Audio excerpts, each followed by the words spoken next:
A Fiat Strada dispensa apresentações e agora ganhou duas versões com câmbio automático. Curioso para saber como ela anda nessa configuração? Então fica com a gente mais uma Mob Alto Avalia.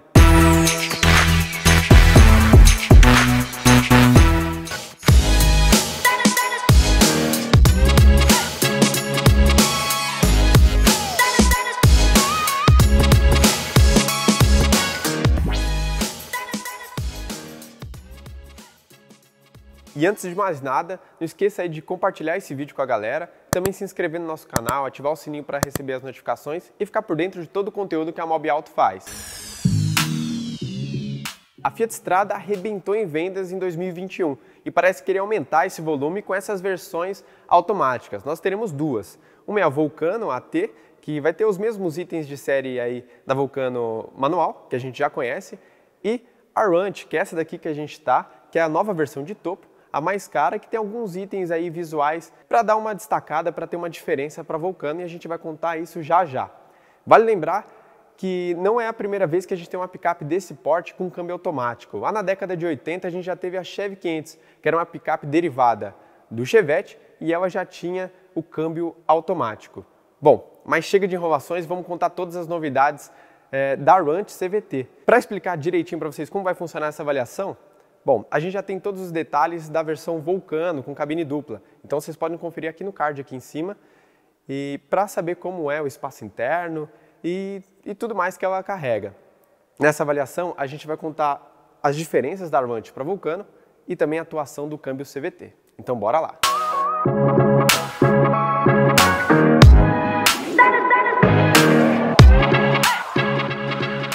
Aqui na dianteira pouco muda. A gente tem os faróis e a grade iguais da Vulcano. A única diferença fica para essa peça pintada em cinza aqui na parte inferior do para-choque, que é a única diferença entre a Ranch e a Vulcano. Agora vamos para a lateral.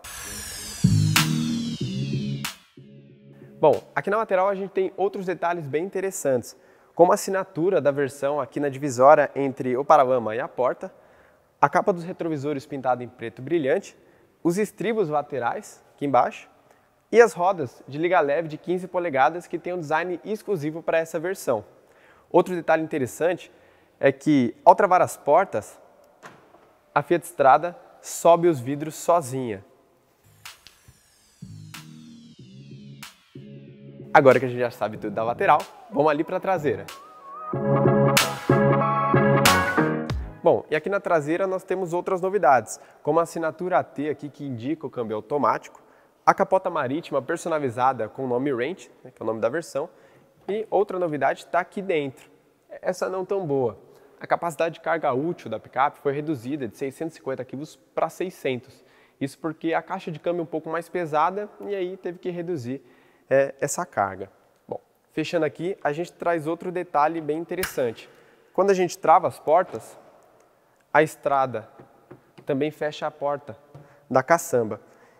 Esse, assim como aquele detalhe de subir os vidros automaticamente, são pequenos detalhes, mas que fazem toda a diferença. Em veículos de maior valor, como a gente já mostrou aqui a Toyota Hilux, por exemplo, está aí na faixa dos 300 mil, ela não fecha, não faz isso aqui. Assim como o Accord, que a gente também está testando e vocês vão ver a avaliação, não ergue os vidros.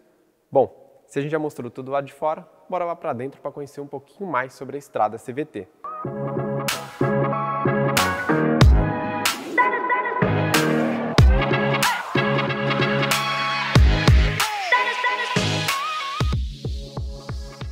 Bora ligar aqui a picape para a gente ver, conhecer todos os detalhes. Bom, vamos começar aqui pela coluna de direção, que ainda fica devendo um ajuste de profundidade, só tem de altura. O que é um item que ficou em falta por se tratar de um carro de quase 120 mil reais. Outro ponto é que os ajustes do banco, do motorista, do passageiro, são todos manuais. Poderia ter um ajuste elétrico, pelo menos para o motorista, para ser um pouquinho milimétrico. Porém, o acabamento dos bancos é muito bom, em couro sintético e com espumas bem macias, que garantem um conforto bem legal para a gente estar dirigindo aí no dia a dia. E esse mesmo acabamento se repete para o banco do passageiro, claro, e na fileira de trás, além do apoia-braço. Então, fica um interior bem confortável para todos os ocupantes. E a mistura de cores entre marrom e preto, né, estão mais escurecido, a gente vê se repetindo aqui no painel. Claro, todo em plástico duro, mas a gente vê aqui o acabamento em preto e esse tom meio bronze, meio marrom aqui que casa com todo o interior. A central a gente já conhece, o Connect de 7 polegadas, que é compatível com Android Auto e Apple CarPlay sem fio. Só que aqui no alojamento dela, aqui no contorno, a gente tem a assinatura Range, que é uma das grandes diferenças aqui do interior. Aqui a gente ainda tem o acionamento do modo Sport. A picape tem 3 modos de condução, que é o automático convencional, o manual, que a gente pode trocar aqui nas borboletas ou no próprio câmbio, e o modo Sport de condução. Desligamos aqui. Do mais, segue bem parecido com o que a gente já vê na Vulcano, por exemplo, como o painel, o acionamento do ar-condicionado. Uma outra novidade que essa realmente é bem legal é que agora a Strada tem carregador por indução nessa versão. E o alojamento dela é bem interessante porque ele cabe certinho o celular, então ele não fica escapando e saindo do carregamento como acontece em vários outros carros. Então esse é um item muito interessante. Um dos problemas que a gente notou aqui durante os testes, e a gente vai estar explicando aí melhor, é que a chave, às vezes, dá umas enroscadas ao sair. A gente já teve problemas, não foi uma vez só. E o que muitos dizem, a gente até notou esse problema no grupo do Pulse, do Fiat Pulse, né? Na mesma versão, na mesma configuração, com o motor 1.3, claro, e o câmbio CVT, é que parece que o câmbio não compreende que a gente colocou em P, no modo parking. E ele sente que ainda está em drive e ele não libera a chave para ser retirada da ignição, então ela dá essas travadas. Bom, se a gente já conheceu os detalhes internos, bora dar uma volta com ela, não é mesmo? Vamos lá!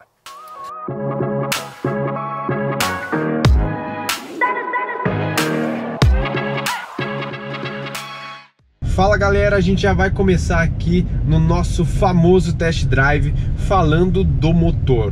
Ah, Renan, mas o motor ainda é o 1.3. Exatamente, o motor já é o conhecido 1.3 que a gente viu na estrada nesses últimos anos. Mas, por conta da 7ª fase das regras de emissão, né, do Procon VL7, ele perdeu, o motor perdeu alguns cavalos de potência e um pouquinho de torque, como vocês podem ver aí na tela.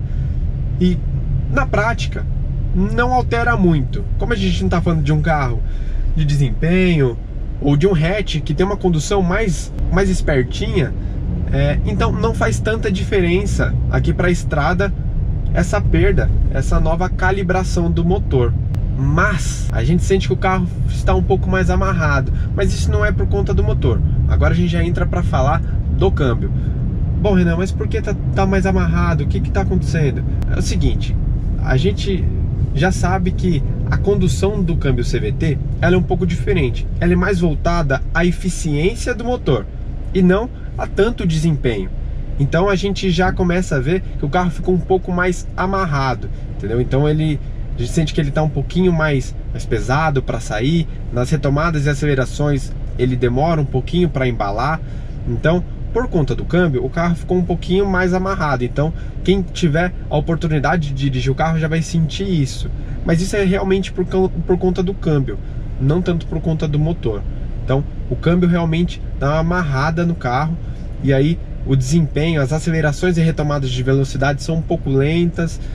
Mas basta respeitar o carro e ter uma aceleração gradativa aí, que não terá nenhum problema. Com isso, a Fiat Strada já mostra que essa versão aqui tem uma pegada bem para a cidade, para uso urbano mesmo. Então, a gente tem uma picape, um carro que ele é bem versátil, porque nós temos aqui uma cabine dupla com 4 portas e lá atrás a gente está falando de uma caçambinha ainda para ajudar a levar qualquer coisa. Então é um carro bem versátil, um carro para a cidade, que ganhou aí um câmbio automático para realmente otimizar a condução, né, para tornar a condução mais gostosa, mais prazerosa, e realmente consegue. Por quê? O câmbio CVT, como eu disse, ele, além dele ser mais voltado à eficiência do carro, ele é mais confortável para dirigir do que um automático convencional, por exemplo. O motivo é simples. No automático convencional a gente sente aqueles tranquinhos, né, normais nas trocas de marcha. No câmbio CVT, ele não faz trocas de marcha, ele simula as trocas de marcha. Como no caso da estrada, são 7 trocas, né? São 7 simulações de trocas de marcha. Então, a gente não tem esses trancos nas trocas de marcha e torna a condução bem mais prazerosa, porque é como se fosse uma velocidade contínua, uma aceleração contínua sem solavancos aqui dentro, para quem está dirigindo, para quem tá de passageiro, indo para qualquer que for o lugar. Então é um carro que ele é muito prazeroso para dirigir na cidade, no trânsito, enfrentar o dia a dia, e também é um carro muito versátil, né, para você usar da melhor forma, para levar a família, para carregar carga, para o que você precisar. Então é um carro, é uma versão que veio muito bem a calhar, assim, ela é realmente muito interessante. Porém, embora ele seja mais gostoso para dirigir em termos de não dar esses tranquinhos, é um câmbio que faz um pouco mais de ruído, ele tem um ruído um pouco maior, justamente por não ter essas trocas de marcha. Então, nessa parte da simulação, a gente sente quando a gente precisa desenvolver um pouco mais, a gente pede um pouco mais do carro, um pouco mais de desempenho, o motor dá uma berrada, que é um ruído característico desse tipo de câmbio. Então a gente sente que o giro sobe, ele demora um pouco para desenvolver, então ele dá uma berradinha. Então isso é um dos pontos negativos aqui para quem está dirigindo. E voltando a falar sobre a eficiência, né, do câmbio tentar ser o máximo eficiente possível, a gente percebe isso nas trocas de marcha, na simulação das trocas de marcha, né? Eu fiz as medições aqui para saber mais ou menos em quantos quilômetros por hora o carro fazia as trocas de marcha. E a gente percebe que ele praticamente ele vem um pouco mais na primeira, né, chegando até aí uns 15 km por hora, e depois ele começa a fazer umas trocas bem rápidas de marcha. Basicamente a gente chega muito rápido até a 5ª marcha, que justamente para aliviar, para reduzir o RPM, a rotação do motor, trabalhar em giros mais baixos e, consequentemente, reduzir o consumo do carro.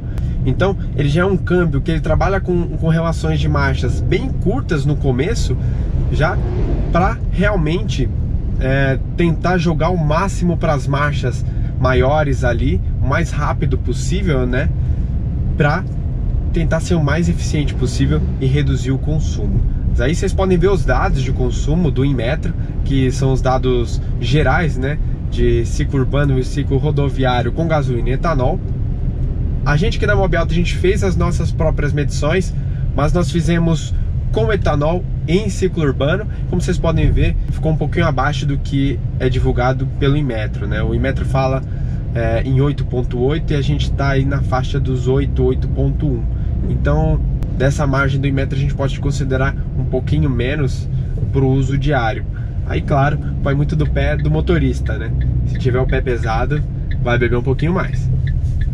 Uma coisa que eu senti falta é que a estrada não oferece itens de auxílio à condução do motorista. Por exemplo, a gente não tem um farol alto automático e nem um nível de piloto automático, que são coisas que para essa faixa de preço de quase 120 mil reais, uma coisa que a gente já espera dos carros, né? Espera que os carros tenham.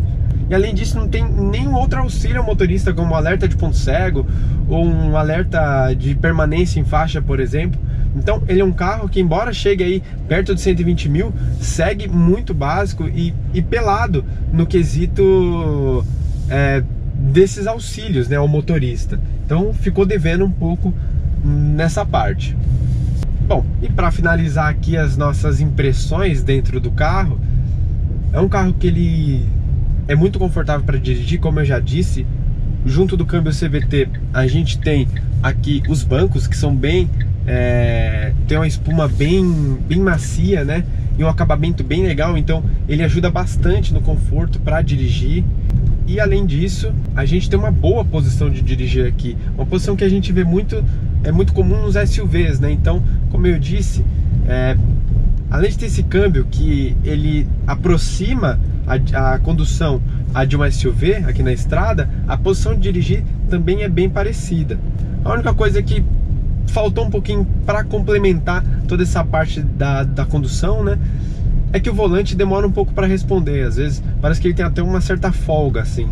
A gente está dirigindo, vai desviar de um buraco, por exemplo, na rua, a gente, que é bem comum, né?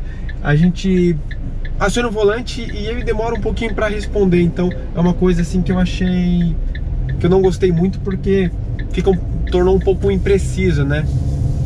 E a gente não sente que o carro tá tão na mão assim.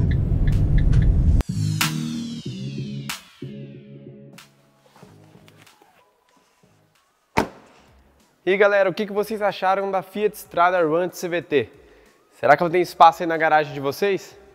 Bom, deixa a opinião de vocês aqui nos comentários que a gente vai estar respondendo e batendo um papo. Não esqueça de ativar o sininho para receber as notificações e ficar por dentro de todo o conteúdo que a Mob Auto faz e, claro, compartilhar esse vídeo com a galera. Mais um Mob Auto Avalia vai ficando por aqui e é isso. Valeu!